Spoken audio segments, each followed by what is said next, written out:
Okay, here we are in the shack of Matt, KAØPQW, and we're playing around a little bit, and we're going to let him tell you a little bit about how he got started in his shack here. So I'll hand you the mic, Matt.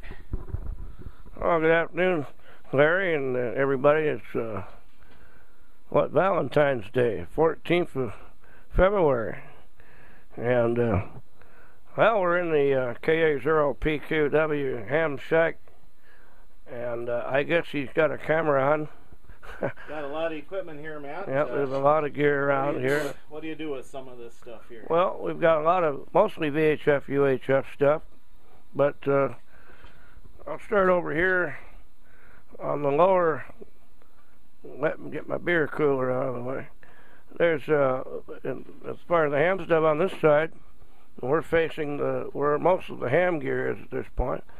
There's a 6-meter setup, a TS-130 Kenwood with a little transverter laying back here. That's the main 6-meter outfit. And then above that we've got another TS-130 with another 10-tech transverter on top of it with an amplifier next to it. That's a 222 sideband setup. For 222 sideband it runs about 50 watts. I'm one of maybe 2 or 3 guys in southern Minnesota who are on 220 sideband. And next to that, on the same shelf, there's a 220 FM rig that's really hooked up to nothing right now. It's used as a repeater monitor. And then a VHF, UHF watt meter that's not doing much, and then amplifiers for 2, 432, and 6 meters for sideband. And next to the 6-meter setup, of course, there's the TS-2000. A lot of you recognize that. A lot of people have that. That I use for HF and 2 and 432, both FM and sideband. And then and I've got antennas, of course, up for 80, 40, 30, and then a vertical for 20 through 10 for HF, and then maybe you can step out in the yard and take a look, take a shot at the tower if you want, even, Larry. Yeah, we'll do that on the way out. There's beams up there, of course, for 6.2, 220, 432. A couple of mics here on this lower shelf with my handheld laying here, and a keyer. Got 2 keyers, one for the 6-meter setup, and one back here for the rest of it. Coffee cups and other junk in the way. Power supply that runs up the whole shack, sitting right next to here on the shelf, and some other stuff. Is this? Oh, we'll want to put this book away, won't we? Well, that's my notebook there. Oh, that's your notebook. Okay, sorry about that. No problem. And now we're looking at the old 22464 repeater that's sitting here. Larry and I were just tearing into that and adding a 2-meter link on it. So that's the 220 machine.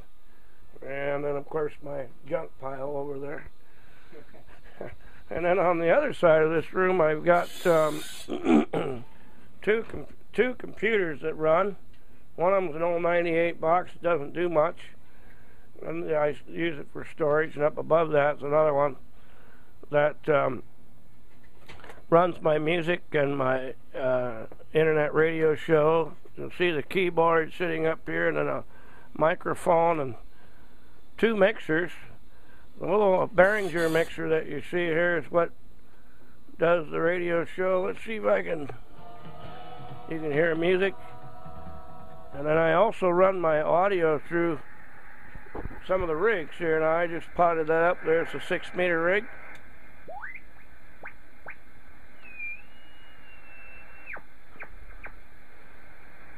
And that beep you heard was the crystal calibrator. This doesn't have a voice.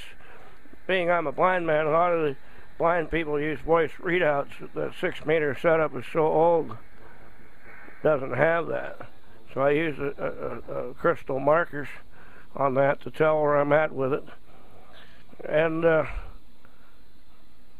what the heck, we'll let you hear the voice readout on the...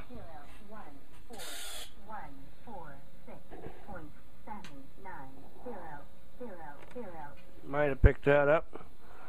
So, and then there's another mixer sitting next to that that's got some the 6 meter and the 222 setup, and receive audio for those, and a receive line for the 2000 if I want it. I've got dual things, and then up here there's just a little boom box and some other miscellaneous junk, tape deck and junk. So this is kind of my ham shack slash studio, whatever you want to call it, broadcast studio. Real good, Matt. I've been a ham a long time. Tell us how you got started in ham radio. Well, yeah, I've always been interested in radio. I used to listen to AM, FM, and shortwave when I was a kid, and excuse me. Then in 1977, I got my first CB radio with an old Johnson Messenger 132, one of them that had a handset mic and all that goofy stuff. And got to know a bunch of the guys, and got to know some guys who were interested in getting their ham radio license. And I had been somewhat, a little bit, what's the word I'm looking at? Had been exposed just a bit to ham radio by a guy named Justin K0GNH, who's now Silent Key. But he showed me what Morse code was and stuff. So then, about 1982, I'd gotten tired of the CB mess. It was and everything. Decided to get my ham license. I was a senior in high school. Took the got a hold of the study material from the Courage Handy Ham system, which I'm a very active volunteer to this day, and got my license at the end of 80, passed the test at the end of 82, got the license in 83, and started running CW to beat the band, and had to get that speed up so I could pass that general. And you're pretty fast at CW, the way I understand it. Yeah, I can run 30 words a minute usually.